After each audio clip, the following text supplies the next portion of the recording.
Posibleng parehas umano ang dinaanan ni Alice Go at Attorney Harry Roque para makalabas ng bansa ayon sa Bureau of Immigration. Sinabi po yan ng ahensya sa pagdinig ng Senado. At nakatutok si Mav Gonzalez. 2 linggo matapos isyuhan ng ultimatum, wala pa ring tiyak na sagot ang Bureau of Immigration sa Senado kung paano nakatakas si Alice Go. Pero posibleng parehas umano sila ng dinaanan ni Attorney Harry Roque na namataan muna umano sa Tawi-Tawi. Since Mr. Roque has no recorded departure in the BI's records, he likely took the same route as Alice Go in leaving the country by using a backdoor exit in Tawi-Tawi. Base rin sa internal investigation ng BI at mga flight manifest, hindi dumaan sa mga hawak nilang airport at seaport si Go. Wala rin umanong ebidensya sa ngayon na may binayaran si Go na immigration officer. We have been begging any witnesses from any official airport or seaport to come forward for 4 months now to give proof. Palawan o Tawi-Tawi rin ang hinihinala ng National Intelligence Coordinating Agency o NICA na dinaanan ni Go. Sabi naman ng KAAP, imposibleng lumipad palabas ng bansa si Go at mga kapatid niya kahit pa chartered flight. Even in private airstrips, they're required to submit a flight plan. And even if they don't submit a flight plan, our radar in our CNS ATM facility can capture these flights. Tanong ni Ontiveros, posible bang nagbiyahe si Go sa dagat mula Sual, Pangasinan kung saan mayor ang sinasabing partner ni Go? May records po ba ang inyong authority sa mga vessel na dumaong at umalis mula sa Sual Port nung panahong iyon? Port ng Sual, as per my colleagues, is a fish port, Madam Chair.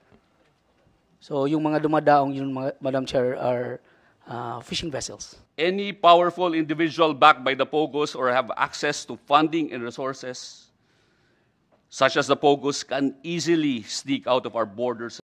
The escape of Guo could have been facilitated by a widely dispersed syndicate operating both domestically and abroad. The syndicates behind the escape of Guo and her associates deliberately utilized misinformation and disinformation operations to throw off government authorities. Muli ring sinita ng mga senador ang hindi pagdating sa kanilang bansa ng mga pinadeport na POGO worker tulad ng 10 Vietnamese na naglaho sa kanilang layover sa Cambodia at ilang pa China pero lumihis pa Kuala Lumpur, Malaysia ang flight. Paano napunta sa pababa tapos Guangzhou is pataas?